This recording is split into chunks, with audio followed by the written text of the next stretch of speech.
మంది ఈ మధ్య కాలంలో కొంతమంది ఏముందోయా మీరు పోయి గుడికి వెళ్ళి మంత్రాలు చేసుకుంటూ మంత్రం చేస్తూ ఉంటారు కదా, మంత్రం వల్ల చింతకాయలు రాలుతాయా? మంత్రం వల్ల చింతకాయలు రాలుతాయా అంటే చింతకాయల కోసం అంత తపస్సును ఉపయోగించాలా? చింతకాయలు రాలుకునే దానికి ఇంత పెద్ద తపస్సు లోక కళ్యాణం కోసం ఉపయోగించారు కాబట్టి ఒక్కరోజు సపరేట్ పోయేదాన్ని చింతకాయల కోసం ఉపయోగించాలా? అయ్యా, చింతకాయలకి మంత్రాలు రాలుతాయో, మంత్రాలకి చింతకాయలు రాలుతాయో రాలవో కానీ మాకు తెలియదు, కానీ చింతకాయలు రాలుతాయో రాలవో తెలియదు, కానీ మంత్రానికి పెద్ద పెద్ద తలకాయలు మామూలుగా పడిపోతాయి.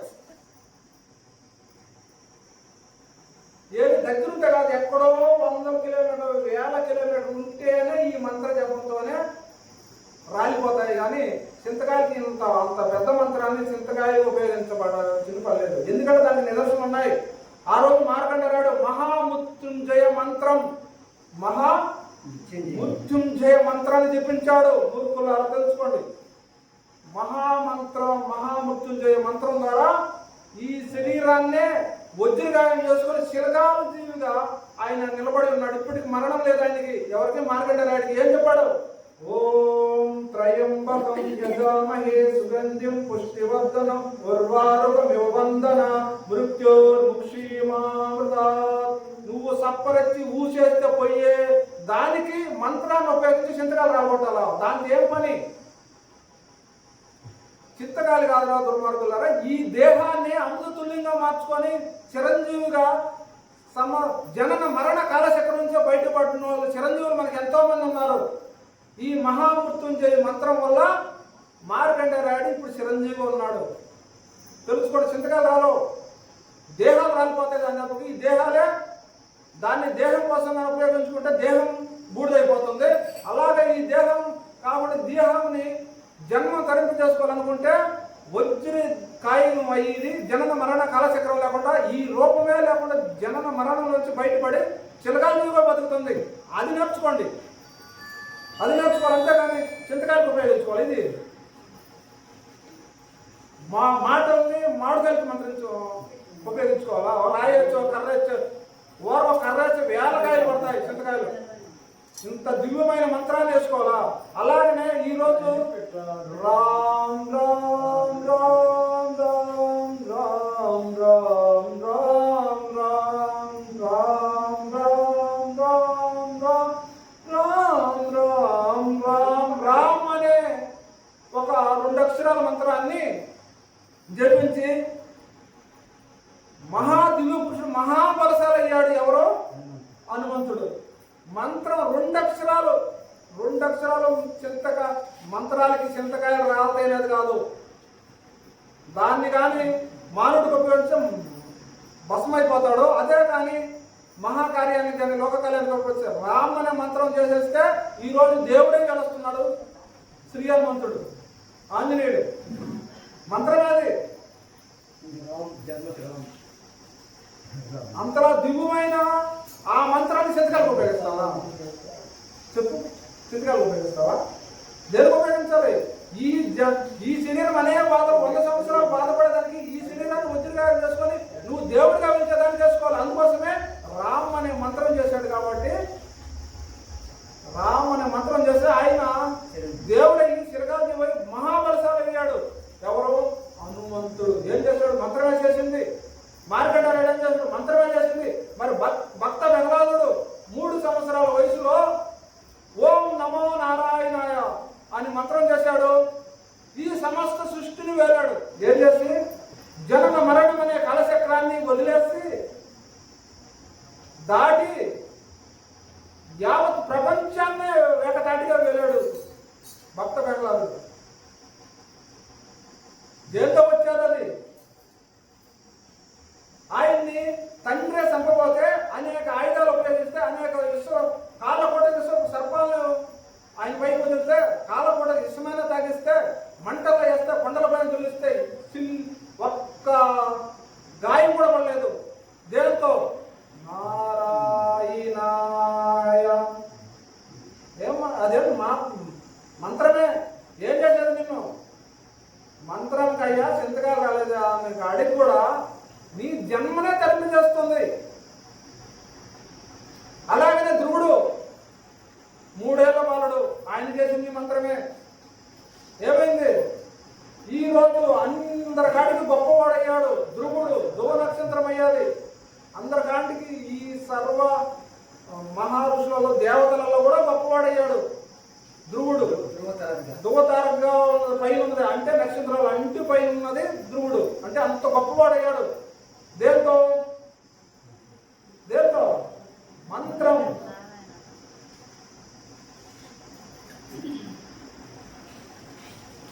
ఆ మంత్రం వల్ల జన్మ తరింపు చేసుకోవాలి. కానీ చింతకాయలు, మామిడికాయలు, యాపాయలు కలుపుకోవాలి. అన్ని ఇదంతా చేసేది, ఇంత కష్టపడి తప్ప చేసేది. చెప్పండి. జన్మను మార్చుకోవాలి. జనన మరణ కాలచక్రం నుంచి బయటపడాలి. మహా దివ్య తపస్సుతో ఆ భగవంతుని చేరుకోవాలి, భగవంతుని తెలుసుకోవాలి. దానికోసం మంత్రం ఉపయోగించుకోవాలి.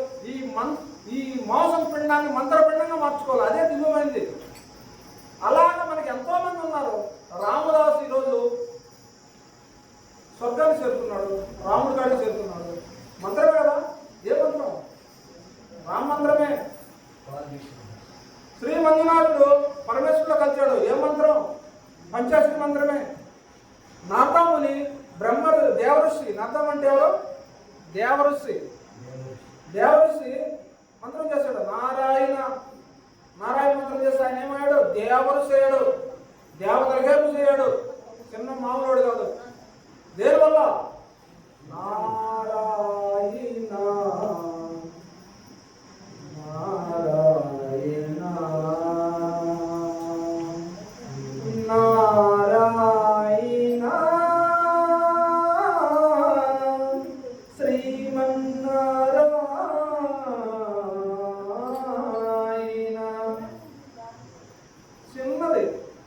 దీనికే ఆయన దేవతల కాడికి పెద్ద ఋషి అయ్యాడు. ఎవరు చేయడు? దేవుడు చేయడు. జనన మరణం లేదు ఆయనకి. ఈ ప్రపంచంలో ఎక్కడైతే ఇచ్చాశక్తి ఉంది, ఆయన ఎవ్వరూ ఆపలేరు. ఏం చేసిన దానివల్ల? చిన్న మంత్రం. దుర్మార్గులారా, చింతకాయల కోసం మంత్రాన్ని ఉపయోగించాలా? మూర్ఖులారా, తెలుసుకొని నిన్ను, నీ శరీరాన్ని మార్చుకో, నీ జన్మను మార్చుకో. జనన మరణ కాలచక్రం నుంచి బయటపడు. చాలు, నీ జన్మ ధనమైపోద్ది. లేకపోతే కస్సా బెస్సే. యమబట్లు వస్తారు, లాక్కోపోతారు, కంపల్లో రాళ్ళలో విసుకోపోతారు. నేను వైద్యులు ముంచి ఎందుకంటే కొన్ని కోట్ల తడవ ముంచుతారు. ఎక్కడ ముంచుతారు? వైద్య నదిలో. వైద్య నది నీ తల్లి గర్భం. అనేక గర్భాలలో నిన్ను ముంచి ఎత్తి ఆ మురికంతా తినిపించి అప్పుడు కూడా నువ్వు జ్ఞానం రాసుకోకపోతే నేను రాయిగా పుట్టిస్తారు. అందుకోసమే ధ్యానం, యోగం, తపస్సు, నిష్కామ కర్మాలు అన్ని చేసేది దేనికంటే మంత్ర జపాలు చేసేది. ఈ మోసం పిండాన్ని దివ్యమైన మంత్రపిండంగా మార్చుకునే దానికే ఇవన్నీ కూడా. ఈ దివ్యమైన మంత్రపిండం, ఈ శరీరాన్ని మంత్రపిండంగా మార్చుకొని ఆ పరమాత్మలో జనన మరణం దాటి పరమాత్మలో కలిసిపోయేదానికి, ఆ పరమాత్మ రూపంగా స్వరూపాలు చెందేదానికి తప్పగా దీన్ని మామిడికాయలు, చింతకాయలు రాలగొట్టుకొని లేకపోతే దేనికన్నా ఉపయోగించుకోవడానికి అయితే కాదు. అంతేనా? ఎందుకు వచ్చావు? ఏం చేస్తున్నావు? ఏం పని చేస్తున్నావు? ఎందుకు వచ్చావు? ఏం పని చేస్తున్నావు? మనిషిగా పుట్టాము, మంచి పనులు చేయండి. మనిషిగా పుట్టాము, ప్రేమ దయాలతో ఉండండి. మంచి పనులు మనిషిగా పుట్టాము, ధర్మంగా సత్యంగా ఉండి మంచిగా పుట్టాము, న్యాయంగా ఉండండి. ప్రేమ, కరుణ, జాలితో ఉండండి, కరుణతో ఉండండి. సమస్త జీవులను ప్రేమించండి. అయి వచ్చింది కర్మ చేయడానికి, మనం వచ్చింది కర్మ చేయడానికి. అయి వచ్చింది అజ్ఞానమైన కర్మలు చేసుకునే దానికి, మనం వచ్చింది దివ్యమైన పుణ్యకర్మలు చేసుకునే దానికి, మహామోక్షాన్ని సంపాదించుకునే దానికి. మననంతో, మంత్రమనంతో ఈ దివ్యమైన అమృతుల్యమైన జన్మని, మానవ జన్మని దైవ జన్మగా మార్చుకునే దానికే ఈ మంత్ర సాధన. మంత్రం అంటే ఒక గాలితో పడిపోయి చింతకాయల కోసం ఇంత పెద్ద దివ్యమైన తపస్సు చేసి మంత్రాన్ని దానికి ఉపయోగిస్తే వీళ్ళు మూర్ఖులు అంటారు. ఏమంటారు? మూర్ఖులు అంటారు తప్ప దేనికోసం సంపాదించాలి? జనన మరణ కాలచక్రం దానికోసం సాధించాలి. నువ్వు మళ్ళీ రాకుండా ఉండేదానికోసం ఈ మంత్ర సాధన చేయాలి. అంతేగాని వారికి అల్లాటప్పుగా ఏదో ఉద్యోగానికో వ్యాపారానికో లేక 4 బీపు గంటల కోసమో చింతపండు పుచ్చిపోయిన అరగంటల కోసమో కాదు ఈ సాధన చేసేది. జన్మ అమృతుల్యమైన జన్మని ఆ పరమాత్మలో కలిపే దానికోసమే దీన్ని వజ్రగా చేసుకుని మంత్రపిండంగా చేసుకొని నువ్వు చిరంజీవి శిల్కాలు ఆ రోజు హనుమంతుడు ఎలా ఉన్నాడు, ఈ రోజుకి ఎలా ఉన్నాడు, సప్త ఋషులు అయితే ఎలా ఉన్నారు, ప్రహ్లాదుడు అయితే ఎలా ఉన్నారు, ధ్రువుడైతే ఎలా పెద్ద సాధించాడు, నాదములు అయితే ఎలా సాధించిన వాళ్ళు ఎంతో మంది ఎగ్జాంపుల్ ఉన్నాయి. మీకు చూపిస్తాం, 100 మందిని చూపిస్తాం. 100 మందిగా లెక్కలేదు. ఎంతోమంది మంత్ర జపం చేసి అనుష్ఠానం చేసి జన్మని తరింప చేసుకున్న వాళ్ళు ఎంతో కోట్ల మంది ఉన్నారు. ఒకరు అలా కూడా కాదు. మా మంత్రాలు చింతకాల కోసం ఏం చేసేది. ఇప్పుడు నా ఎమిటర్ అంటే మీకు కింద నుండే రాళ్ళు కొట్టిస్తాం. మంత్రంతో పని ఏముంది? కథలతో లేకపోతే చెప్తే కొమ్మ అట్లా ఊపితే 100 కాయలు పడతాయి.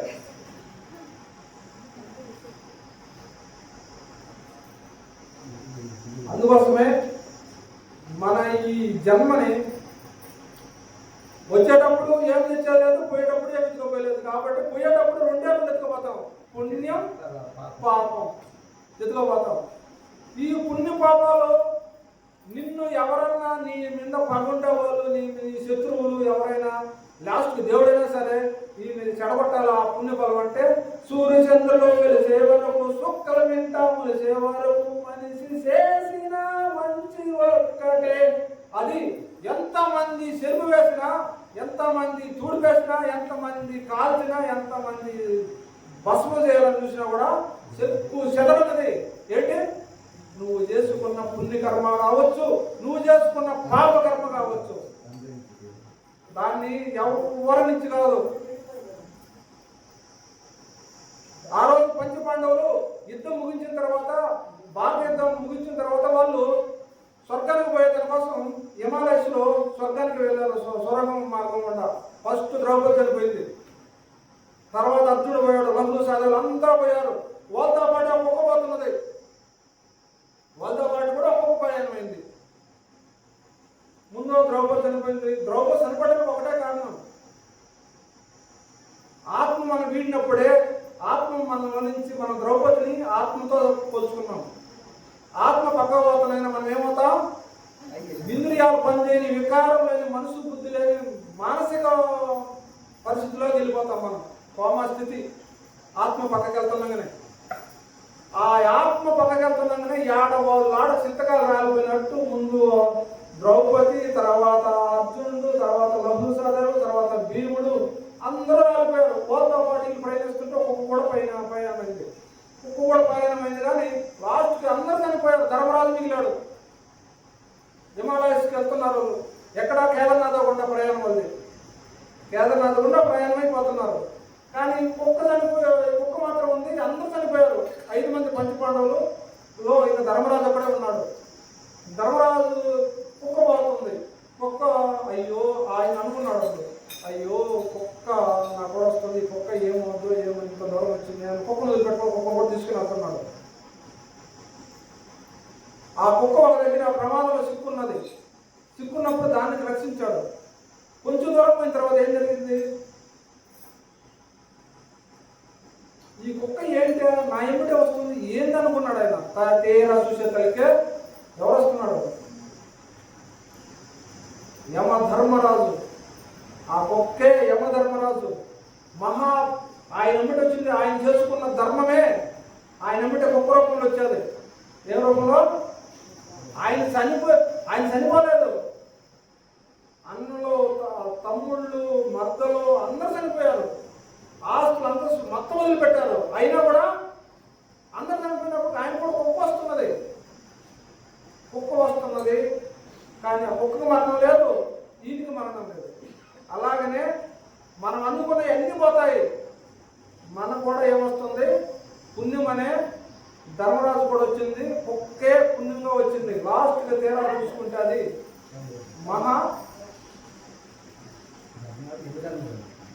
యమధర్మరాజు అయిపోతాడు. అయ్యా నీవు ధర్మం అనుసరించావు కాబట్టి ధర్మం తప్పలేదు కాబట్టి ధర్మం నీ ఎంటొచ్చింది, నీ ఒక్కడవే అర్హుడివి అని చెప్పారు. ధర్మరాజు ఒక్కడే అర్హుడయ్యాడు పుణ్యలోకాన్ని స్వర్గానికి పోవాలంటే, ఇంకెవరి నుంచి కాలేదు, అందరి కిందనే పోయారు. అలాగే మనం చేసుకున్న పుణ్యమే మన ఎమ్మడే వస్తుంది, ఇంక వేరే దాంట్లోకే రాదు, మన ఎమ్మడే కూడా వస్తుంది. అలాగే మనం చేసుకున్న పుణ్య పాపాలను బట్టి మన ఈ కర్మలు మనల్ని అంటాడుతుంటాయి. అది పుణ్యం కావచ్చు, పాపం కావచ్చు. అందుకోసం ఉన్నంత టైంలోనే మనం జన్మను ఉద్ధరించుకోవాలి. ఉద్ధరించుకొని దీన్ని సమాప్తి చేసుకుంటే సరిపోతుంది. అప్పుడు వరకు నువ్వేం చేయాలి? దేశభక్తి కలిగి సమస్త ప్రాణులు బట్ట ప్రేమ కలిగి ఉండాలి. సమస్త ప్రాణి వేరనుకున్నామా? సృష్టి వేరనుకున్నామా? సృష్టి ఎవరనుకున్నామా? సృష్టి పరమాత్మే, వేరే ఏమీ లేదు. అది మీకు తెలియదు. ఎందుకంటే దైవ సాక్షాత్కారం కలిగితే తెలుస్తుంది, దైవానికి ఎలా చూస్తే తెలుస్తుంది.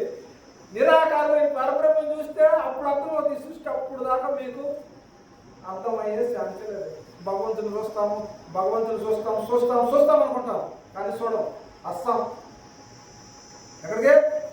పైకి పోవాల్సిందే, కిందకి రావాల్సిందే. అందుకు పునరతి జననము పునరతి మరణం పునరతి జనని జడలే సైనం ఇహ సంసారే బహు దుఃఖారే. మరణ కాలచక్రం నుంచి మనం పడిపోతాం. రావడం పోవడం అంటే ఇంకేముండదు. పునరతి జననం, పునరతి మరణం, పునరతి జననం, పునరతి మరణం, పునరతి జనని జఠరే జఠరే ఇహ సంసారే. ఏడ సంసారం, ఆడ సంసారం. ఈ జననం మరణ సంసారం, ఏడ సంసారం ఉంది, ఆడ సంసారం ఉంది. ఇహ సంసారే, ఇక్కడ సంసారే, అక్కడ సంసారే. ఆ జనన మరణం తగులుకుంది మనకి. ఆ జనన మరణం అనే దాని నుంచి బయటపడాలి. ఆ దాని నుంచి బయటపడాలంటే ఆ మురారిని బట్టి పాదాలు పట్టుకోవాలి. పాదాలు పట్టుకుంటే జన్మదగ్గుడు అయిపోతుంది. జనన మరణ కాలచక్రం నుంచి బయటపడతాం. లేకుంటే ఇహ సంసారం వచ్చిన బహు దుఃఖాన్ని రోజు దుఃఖమే. తుల్లి తుల్లి పడబోకు మనసా నీకు తిప్పలు తప్పరు మనసా.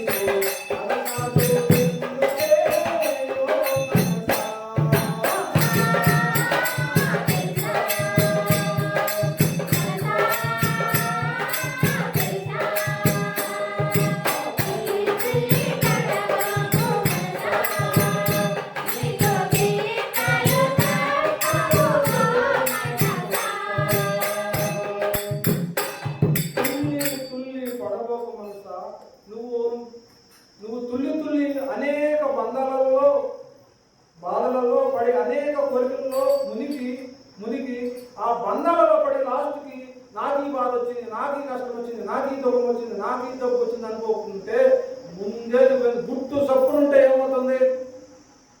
గుట్టు సప్పుగా నాకు నా వాళ్ళు కావాలి, నాకు అది కావాలి, నాకు ఈ ఆస్తి కావాలని గమ్ముకుంటే అవన్నీ నాకు వద్దయ్యా, నాకు రామకృష్ణ చాలు, లేకపోతే ఉన్నదే చాలు అనుకుంటే ఏం జరుగుతుంది? గమ్ముకుంటాడు కదా. నువ్వు గుట్టు సప్పును అనుకుండా ఏం చేసావు? అన్ని నాయనను కూడా బంధాలు ఎదుర్కొన్నావు. గుట్టు సప్పులు లేకుండా ఉండబట్టి బంధాలు ఎదుర్కొన్నావు. బంధాలు ఏం చేస్తాయి? అన్ని కష్టాలు దుఃఖాలు పాలు చేస్తాయి.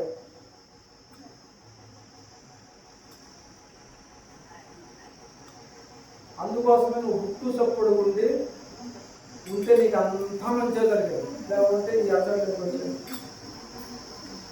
నువ్వు శివ శివ శివాన్ని తలుచుకుంటే నీకు బాధలు ఎందుకు వచ్చాయి? శివ శివాన్ని నామని చెప్పించుంటే నువ్వు ఆనందంగా ఆరోగ్యంగా ఉంటావు కదా.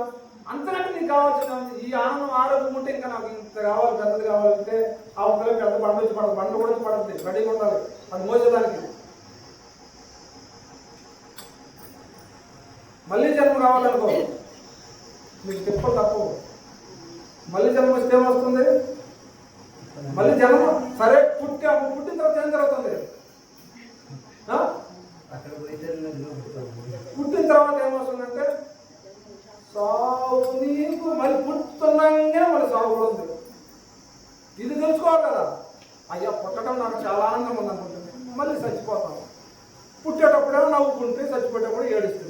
ఇది ఎట్లా సాధ్యం అవుతుంది? ఇది సాధ్యమేనా? మరి చనిపోయేటప్పుడు కూడా ఏడవకుండా నవ్వు, ఆహాహా నేను చనిపోతున్నాను, ఎంత హాయిగా ఉంది. మరి నువ్వు పోయేది భగవంతుడి కాడికే, రూట్ తప్పించుకున్నావు. చచ్చిపోయింది ఒక వరం, దీన్ని బాధపడాల్సిన పనే లేదు.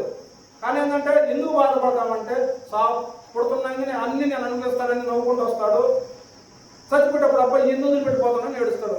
ఒక్క మమకారంతోనే రాగం, దాన్నే రాగదేశాలు అంటారు. రాగం, అయ్యో మా వాళ్ళందరూ వదిలిపెట్టిపోతున్నా, ఈ ఆస్తులని ఇంత సంపాదించాను, 2 ఫ్లాట్లు ఉన్నాయి, 10 లక్షలు డబ్బులు ఉన్నాయి, ఇంత బంగారం ఉంది, ఇన్ని డబ్బులు ఉన్నాయి, ఏం చేసుకోవాలా, మా వాళ్ళు పిల్లకాయలు భార్య భర్తలు అనేవాళ్ళు ఇంతమంది వదిలిపెట్టి నేను ఏడపోవాలని దీనికోసం భయపడుతున్నాడు. అంతేగాని అసలు మరణం అంటే భయపడుతున్న పనే లేదు. ఎందుకంటే డైరీ ఆటో భగవంతుడి కాడికి పోతున్నావు, నీ ఇంటికి పోతున్నావు, సొంత ఇంటికి పోతున్నావు. భయం ఎందుకు? భయం అందుకోసం కాదు, ఏడ్చేది అందుకోసం కాదు. దేనికోసం ఏడ్చేది? వీళ్ళందరూ బాగుండిపోతున్నామనే. ఇప్పుడు ఎవరైనా పక్కన ఇప్పుడు ఎంతమంది చనిపోతుంది? మన అక్కడ చనిపోయింది, క్రీములు చనిపోతుంది, కీటకాలు చనిపోతే, పశువులు చనిపోతే, పక్షులు చనిపోతుంది. మన దానిపై అది చనిపోయినప్పుడు ఏడవలేదు, నువ్వు ఎందుకు ఏడవలేదు? ఇప్పుడు ఒక కోడి చనిపోతుంది, బిల్లిగా కోడి పట్టుకొని పోసుకొని తింటున్నాం, మరి అప్పుడు ఏడవలేదు నువ్వు. అది దాని ప్రాణం కదా, మేకపోతే ప్రాణం కదా. అప్పుడు ఆ భయం నీకు ఏడుకుంటే ఆ చనిపోయినప్పుడు కూడా ఏడవాలి కదా. అది చనిపోయినప్పుడు ఏమన్నా ఏడవకుండా మనం చనిపోయినప్పుడేమో ఏడుస్తుంది. ఇది ఎక్కడ న్యాయం, ఎక్కడ ధర్మం?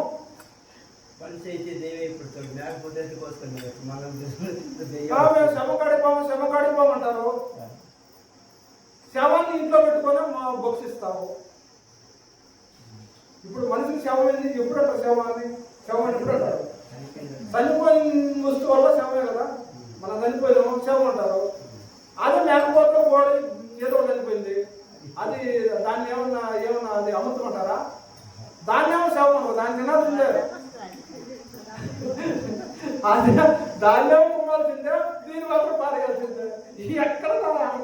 ఎక్కడ నీ ధర్మం? ఏమా ఎక్కడ నీ ధర్మం? చనిపోయిన తర్వాత శవం అయిపోతుంది. మనం శవమైనప్పుడు జంతువులు కూడా శవమే కదా. ఆ శవాన్ని ఏమో భక్షించిన, ఈ శవాన్ని పారేది. ఎత్తరా ఎత్తు ఉంటే భయవేసి పట్టుకుంటాడు అనేసి పారేసి దానిపై మనకు అమ్మకూడదు వచ్చినాయి. ఎముకలు తరగలి కళ్ళ ముందు మూలే చేసుకొస్తున్నాయి భయంకి. మరి ఆ భయం లేనప్పుడు ఈ భయం ఎక్కడి నుంచి వచ్చింది? అందుకోసం మరణం అంటే ఎప్పుడో ఒకటే గుర్తుపెట్టుకోండి. మరణం అంటే దుఃఖం కాదు, మరణం అంటే ఆనందం. అది ఆనందం. ఎందుకంటే ఈ బాగు ప్రపంచమని అన్ని కష్టాలు చేస్తావు. ఈ బంధాలు దేంతో విడిపోతాయి అంటే మరణంతో విడిపోతాయి. కానీ పుడితే బంధాలు కలుగుకుంటాయి. ఇది సింపుల్ కనుకోవచ్చు కదా. అందరూ పుడతలోనే బంధాలు కలుగుకుంటాయి, మరణిస్తున్నాం విడిపోతాయి. చాలా సింపుల్. కానీ ఇది కనుక్కో జనాలకు ఎవరు తెలియదు. అప్పుడు మరణిస్తున్నామే, ఒక పక్క అన్ని వదిలేసిపోయి హాయిగా కొట్టుకుంటా, హాయిగా ఆనందంగా కొట్టుకుంటా. ఆ పుట్టేటప్పుడు అన్ని బంధాలు ఎక్కువ ఇంకా పుట్టిన కానీ ఇంకా రేపు మళ్ళీ మరణించేంత వరకు దుఃఖం అనిపించాలి. ఇదేమో సంతోషం, అదేమో దుఃఖం. మరణం అంటే అది దుఃఖం కాదు, అది బాధ కాదు. అది బాధ అయితే, అది దుఃఖం అయితే ప్రతి ప్రాణి చనిపోయినప్పుడు మనం గడగడగడ వనికి అయ్యా చనిపోకూడదని ఏడవాలి. లేదా పక్కలో చనిపోతే మనం ఏడవాలి. పక్కలో చనిపోతే మీరేం ఏడుస్తారా? ఇప్పుడు ఎవరో పక్కన ఇనుములో చనిపోయిన మనిషి ఏడుస్తారా? రోడ్డు మీద యాక్సిడెంట్ చనిపోయి ఏడుస్తారా? లేకపోతే అయ్యా చనిపోయిన అయ్యా నిన్ను మేము వదిలిపెట్టమని మీరు అంటారా? ఎందుకంటే మీ వాడు కాదు కాబట్టి. అంటే అదే కానీ మరణం అంటే భయపడకపోతే నువ్వు ఏడుపేదనే భయమే కానీ నువ్వు అక్కడ కూడా భయపడాలి. పక్కన మనం చనిపోతే ఆడుకుంటే మనం పార్టీలు గీతలు చేసుకుంటే అన్నీ చేసుకుంటాము. మన ఇంట్లో చనిపోతే ఏడుస్తాం. ఏడవడం అంటే ఏంటంటే మమకారం పట్టుకున్నది. ఏంటంటే నా భార్య, నా భర్త, నా పిల్లలు, మా ఆయన అనుకుంటూ బంధువులు, ఆస్తులు, అంతస్తులు అని పట్టుకున్నాం కాబట్టి ఏడుకొచ్చింది నీకు అక్కడ. అంతే, ఏం లేదు. మరణం అంటే మరణం కోసం అది వేసింది. ఈయన పోయిందని మా ఇంట్లో ఉన్నాయని పోయిందే, ఇన్ని రోజులు కలిసిందే అని. అంతేగాని మరణం అనేది ఏడుపు కాదు, గుర్తుపెట్టుకోవాలి. ఏడుపు మరణం అనేది వారం పైకి కానీ ఏడుస్తాం. ఎందుకంటే మనం మమకారం ఉంది. అంటే ఒక 4 రోజులు ఉంటే మన 4 రోజులు మనతో ఒక మనిషి కలిసి ఉంటేనే మనకు మమకారం వస్తుంది. అయ్యో మనం మన నుంచి విడిపోయాడు మనిషి అని. ఇన్ని సంవత్సరాలు జీవించిన మనిషి పైన మమకారం ఉంటే అది మమకారం ఉంటుంది అంతే. ఆ మమకారాన్ని తొలగించుకుంటే మమకారాన్ని విడిసి మనసా నీవు ఏమనాలి? శివ శివ అనరాదా ఓ మనసా. శివ శివ అంటేను ఏం జరుగుతుంది? మమకారం అంతా పోయేను. శివ శివ అంటేను బాధలన్నీ తొలిగేను. శివ శివ అంటే దుఃఖమంతా పోయే. ఆనందంగా ఆరోగ్యంగా ఉండరాదా మనస. శివ శివ అంటేనే అన్ని బాధలు పోతాయి, అంత ఆనందం. అది అలాగనే మనం తెలుసుకొని ఎక్కడ జ్ఞానం నేర్చుకోవాలా, ఎక్కడ ఏం తెలుసుకోవాలా తెలుసుకొని పాటుపడాలి. ఎందుకంటే వైద్యం మీద దాటాలంటే, లేకపోతే మనకి కూడా యద్భావం తద్భవతి. నువ్వు ఏం చేసావో రేపు ఆడిపోయి అదే చేస్తావు. ఎక్కడికి? ఎక్కడికి? మీ ఇంటికి అమ్మా.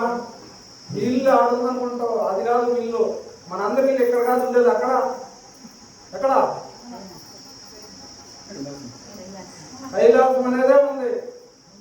ఆ కైలాసం ఆ ఇల్లు పెట్టుకుని ఈ ఇల్లు 2 రోజులు అద్దె కూర్చున్నాం అంతే. ఆ అద్దె ఎన్ని రోజులు కరెక్ట్గా 100 సంవత్సరాలు ఉండడానికి ఏ టైంలో లాగేస్తుందో తెలియదు. ఇంటికల్లా యజమాని, ఆ ఇంటికి ఒక యజమాని ఉన్నాడు.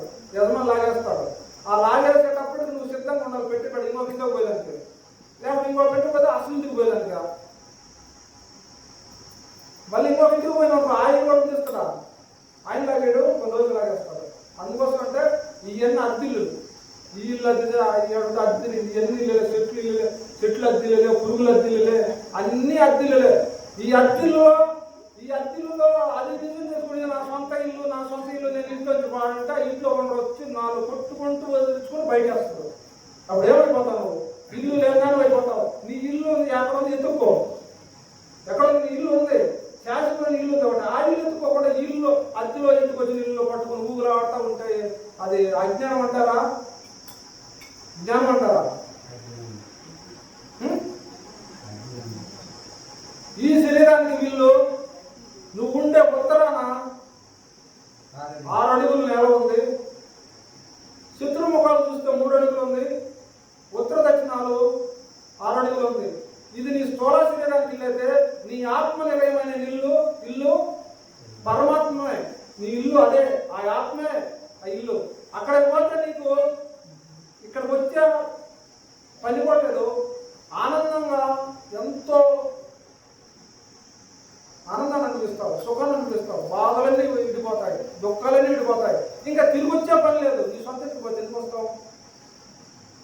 ఇప్పుడు మీరందరూ పోరా, ఇది సొంత ఇల్లా? ఇప్పుడు నీళ్ళు ఇదే ఎక్కడ పోతావు? కైలాస నీటికి పోతావు. నీ దేవుడు కావాలా? ఆ కావపోతావు కానీ ఎవరన్నమాట ఎందుకుంటావు? ఆ ఇంటికి పోతావు. ఇప్పుడు అమ్మ ఉండమ్మన్నా కూడా నేను సరే ఉండండి, అందరూ కూడా మేమున్నాం, మాకు బంధువులు ఉన్నాయి, వ్యాపారాలు, ఉద్యోగాలు ఉన్నాయి, మేము పోవాలి అంటే ఇది మీ ఇల్లు కాదని అర్థం. మీ ఇంటికే పోతారు. ఎక్కడ పోతారు? సొంత ఇంటికి పోతారు. అంతేగాని నేను ఉండవు కదా. ఉంటే 4 రోజులు 3 రోజులు ఉంటారు. ఇది వీళ్ళు కూడా ఇప్పుడు అక్కడికెళ్ళిపోతారు. అంటే నీ అసలు లేదు పోవు కదా. ఆ ఇంటికి పోయి పొమ్మంటే ఆడిపోతావు. నీ ఇల్లు కాబట్టి ఉండవు. అలాగనే ఈ ఇల్లు ఏమంటే అద్దెల్లేమో నాదనుకోరు, అసలు ఇల్లేమో నాది కాదనుకోరు. అది ఇప్పుడు జరిగిన తిరగమాక ఏంటంటే అసలు ఇల్లుని నాది కాదనుకోరు, అద్దెల్ని నాదనుకున్నారు. ఇక్కడే పందం వచ్చి పడిపోయింది. ఇంతేనా? ఇవన్నీ అద్దెలు. దీనికి ఒక యజమాని ఉండవు. ఒక రోజు టప అన్ని వదిలిచేస్తాడు. లాంటి తీసుకొని ఇల్లు పడ తరివేస్తాడు. అప్పుడు ఇల్లు ఎత్తుకోకూడదు. ముందుగానే ఇల్లు ఎత్తుకోనంటే నువ్వు ముందు ఇల్లు ఎత్తుకోవాలి లేదా? ముందు ఇల్లు ఎత్తుకోండి. ఏడ తరగతున్నా డైరెక్ట్గా అడిగిపోతారు. అట్లా కాకుండా ముందు నువ్వు ఇల్లు చూసుకోకుండా ఇది నా ఇల్లు అనుకుంటా ఉన్నాను అనుకో, ఏం జరుగుతుంది? ఆయన వచ్చి నోటీసులు పంపిస్తాడు. నోటీసులు కూడా వెళ్ళలేదు, ఇదే నా ఇల్లు అంటావు. అంటే నీకు మర్చిపోయావు, ఇల్లు నీది కాదని మర్చిపోయావు. అప్పుడు ఆయన వచ్చేసి పోలీసులు పెట్టి, పోలీసులు అంటే ఎవరైనా రస్తులు నేను ఈడ్చుకుంటా వచ్చి బయట చేస్తాడు. అప్పుడు నీకు ఎక్కడ పోవాలి? అదే ముందుగానే ఉండి శివాయ ఓం నమః శివాయ ఓం నమః శివాయ హరి ఓం నమః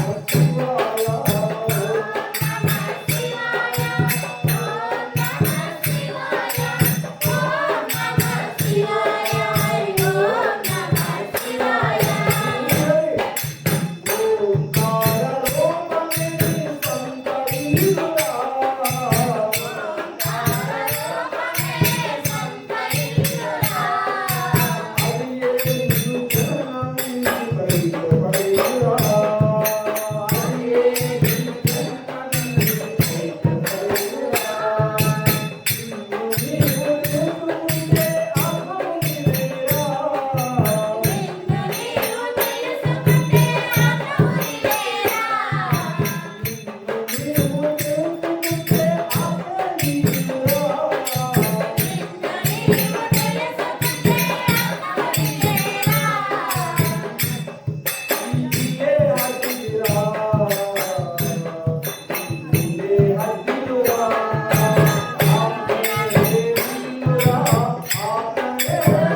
నిజమైన నీళ్ళు తెలుసుకుంటే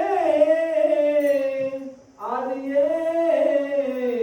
శాశ్వతమైన ఆత్మగృహము ఆ గృహములో నివసించు వారికి అద్దె ఇళ్ళతో పని ఏమిటి అంత పెద్ద నివాస స్థలము సొంతది పెట్టుకోని అక్కడ నిన్ను ఎవ్వరు బయటికి రాగే వాళ్ళు లేరు నిన్ను తిట్టి కొట్టే వాళ్ళు ఎవరు లేరు ఆ ఇల్లు వదిలేసి 3 రోజులు అద్దెకు తీసుకొని నిన్ను వీడ్చి లాగేసి బయటి వేసి పోలీసు చేత కొట్టించి నోటీసులు ఇప్పించే ఇల్లు నాది నాది అనుకుంటూ అతుక్కుని పోతావు ఇది ఎక్కడ నిజము ఇది ఎక్కడి నిజము ఇది సర్వం అనుకోని ఇదే శాశ్వతం అనుకోని నిలుగుతావు అసలైస్యం మరిసిపోయి కలగనే గృహం కోసం నివసిస్తూ ఉంటే ఏదో ఒక రోజు కలలో నుంచి మేలుకుంటే ఇది నిజము కాదని తెలిసిన తర్వాత అసలు లేదో తెలియక దిక్కు తోసక రోజిస్తూ ఉండి కేకలు వేస్తూ ఉన్నప్పుడు ఆ పరమశివుడు దిగి వచ్చి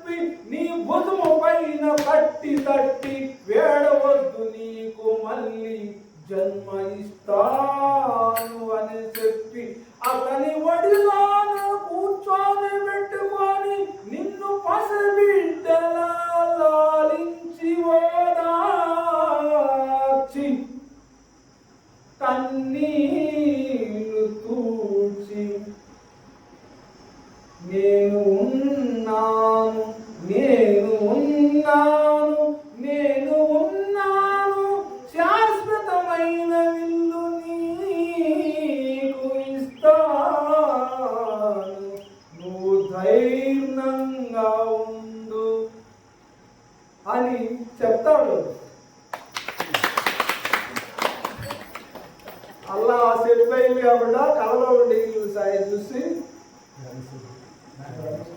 కళలో ఉన్నాను. అద్దిల్లో కదా అద్దిల్లే కానీ ఏంటంటే ఇది నిజం అనుకుంటాను, నిజం కాదు. హర హర మహా